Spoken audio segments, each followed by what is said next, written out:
Cream o ice candy.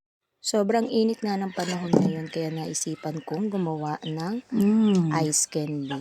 Tuturuan ko kayo kung paano gumawa ng ice candy na soft at hindi yellow yung resulta ng ating ice candy na gagawin natin. So, umpisahan na natin at baka abutin pa talaga tayo ng sobrang init. So, sa isang kaserola, maglagay tayo ng 6 cups water and then lagyan natin ng 1 cup sugar, any kind of sugar again. So, ako ginamit ko dyan, wash, and then 1 can evaporated milk. So, habang nilalagay nga natin ang ating gatas ay sabay na nating haluin ang ating mixture para habang natatapos tayo na na ilagay yung gatas natin ay natutunaw yung ating sugar. Sunod na rin nating ilagay ang ating condensed milk at haluin na natin ng mabuti hanggang sa matunaw nga lahat ng sugar dyan sa ilalim ng ating mixture. And then buhayin na rin natin ang ating stove sa low medium heat. At habang iniintay natin uminit yan, gumawa tayo ng mixture para naman maging soft yung ating ice candy. Ito yung isang dahilan kaya yung ice candy ay hindi siya yellow or soft yung ating ice candy. Kailangan lang natin ng 1 cup cornstarch at 1 cup water.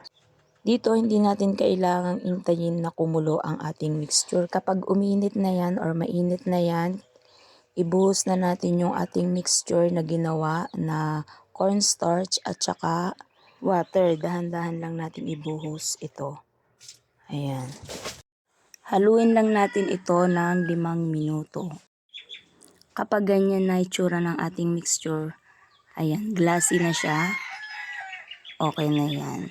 Yung para siyang makislap, yan. Okay na yan. Kapag naka 5 minuto na ay patay na natin ang ating apoy. At hayaan natin itong lumamig. Then, i-prepare na natin ang ating flavor.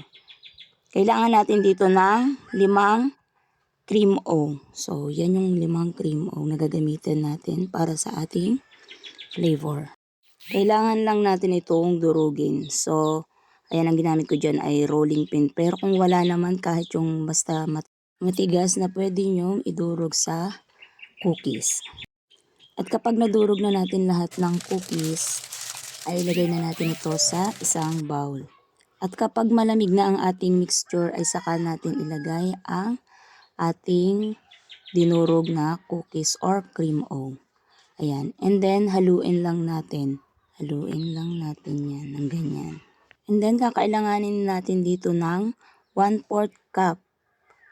Yung cups na 1/4. Yun yung pagtatakalan natin sa ating mixture. And then, embudo at ice candy plastic or plastic ng ice candy. Medyo nabili namin ditong plastic is maliit lang. Mas maganda yung mas malaki-laki dito. Ilagay lang po natin yung plastic dun sa may embudo. Bale, kailangan po ganyan para hindi magkadumi yung ating. Then, lagyan na natin ng 1/4 cup na mixture.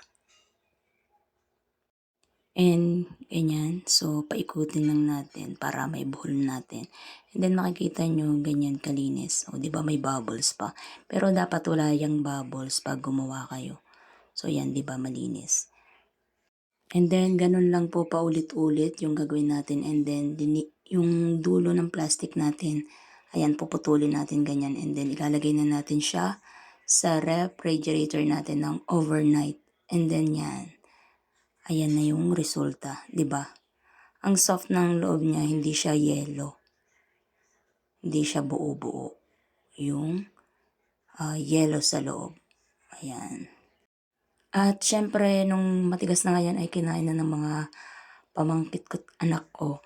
And then, sana nagustuhan nyo ang pampalamig recipe natin ngayon. Ang cream o ice candy. Oh, di ba? Nabulo na naman tayo. Thank you guys and thank you for watching. Don't forget to follow, like, and share Miss Allergy Kitchen. Thank you guys!